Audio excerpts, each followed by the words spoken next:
Silly98 wants to know, what are the best prep tests logic games to focus on for the October LSAT Flex?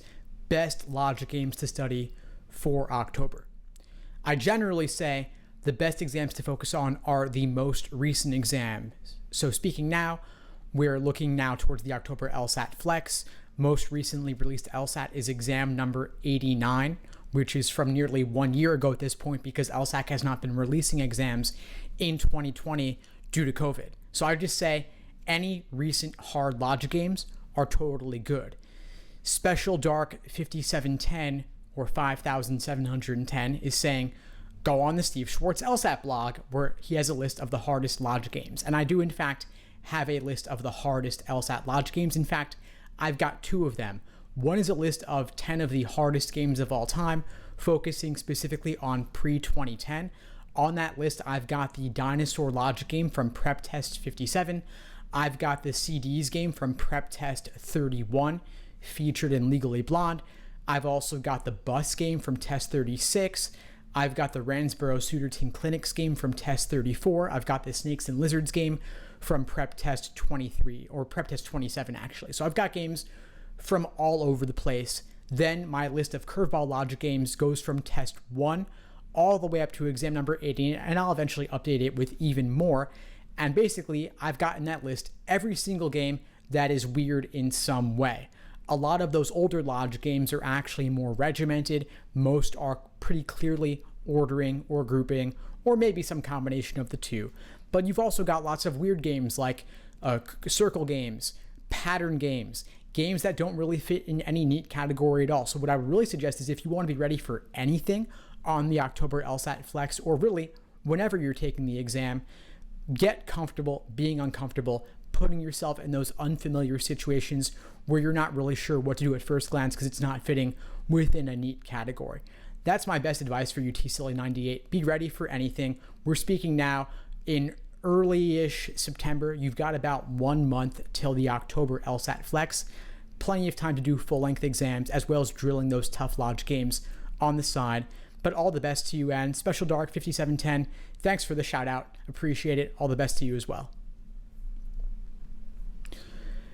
I'm Kim K. Hey Kim, is asking, what are your tips for reading comp for those who are good at reading comp? What's your advice for improving? And I need to know more in order to better advise you, but I would say, first, just asking you, what's your current approach and is it working for you? I'm guessing it's not because you're asking about this. You're saying it's a hit or miss. So I'd want you to take some time to figure out, what do you like, what don't you like? Do you like taking a lot of notes? Do you like doing summaries? Or do you like not writing down anything at all? I generally find those who do the best on reading comp tend to mark very little or not at all. And you also, of course, want to get used to doing reading comp on a screen. Whether you were doing the digital LSAT on a tablet or you're doing the online LSAT Flex on the computer, either way, you can't write on the passage itself. You've got to do all your notes to the side. So honestly, I would say you've got some more work to do on your end up front before you want to get more nuanced or detailed advice. Try out a handful of passages doing no notes, see how it goes. Try out a handful of passages doing minimal notes, see how that goes. Try out some doing paragraph summaries and see if that works for you. I would also advise you to dumb down or simplify the passages to make them more relatable for yourself. I recently released a video on the LSAT Unplugged YouTube channel where I walk through my general take on the riddled basins of attraction reading comp passage, which is one of the toughest reading comp passages of all time.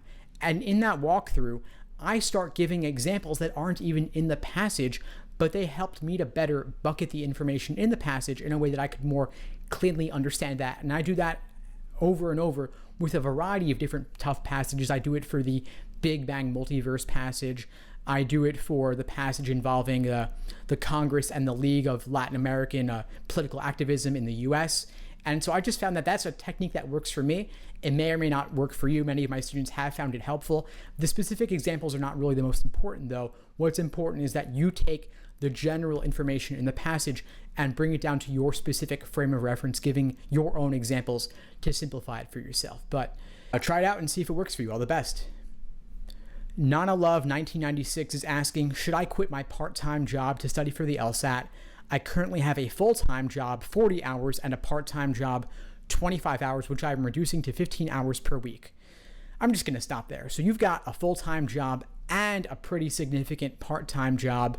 That's 65 hours, but you're going to reduce it down to your total is 55 hours, and plus you're studying for the LSAT on top of that. I'm already going to say that's way too much. So I was happy to see the next sentence. I'm contemplating whether or not, I'm assuming this is what you mean, to quit that job to have more time to study. Definitely, yes, I would recommend that if you can afford it, of course. I don't know you or your personal situation, but even 55 hours a week plus LSAT is a lot, especially if you have any other obligations on top of the job, like you have family, significant other hobbies, other interests, socializing. That's going to be more than enough to have on your plate at once. And so if you can afford it at all, I would definitely recommend cutting and quitting that part-time job. Even a full-time job plus LSAT is more than enough for most people. And given the importance of getting a top LSAT score, it could pay for itself in the long run. Even if you take a short-term financial hit, if you can then get a higher LSAT score, that could give you the scholarship money to avoid having to take out those extra loans you refer to later in your post. The specifics of your time frame in terms of what your jobs are like in terms of hours per day, to me, that's not the most important thing, as long as you have time to carve out for LSAT prep around that. So you said the full-time job is 8 a.m. to 4:30 p.m. That means maybe a little bit of time in the morning. I'm not going to assume how early you want to wake up, but even if you get out of work at 4:30 p.m., that still gives you potentially a good 3-4 hours per day after work. Not saying you're going to want to do that every single day, but even a couple days a week could be enough. You mentioned that you're going for the LSAT in November, and then January is a backup. And if you've been studying for a while already, that could be enough time. We're speaking now early to mid-September. You've got about 2 months till the November LSAT, and then you've got another 4 or so months till January. So if you can put in, let's say, 3-4 hours a day on average, even 5-6 days a week, we're talking about, 20-25 hours of LSAT. That's plenty over the course of 2 to 4 months, depending on how much work you've done up to that point. I'd say that if you can give it your all within that time frame over the next 2 to 4 months, November to January, that could be enough to get you the score that you need. So all the best. I've got plenty of resources and links about LSAT study schedules, fitting in the time on a daily basis, as well as how to structure your studying overall over the course of 1 month, 2 months, 3, 4 months, and beyond. So I'll include those links in the description below this video. And of course, feel free to reach out if you have any questions. All the best. Thanks for tuning into the show. Please subscribe if you haven't done so already to be notified of new episodes as I release them. And feel free to reach out if you need anything at all as you move forward with your prep. I'm happy to help however I can. In the meantime, I'll wish you all the best and take care.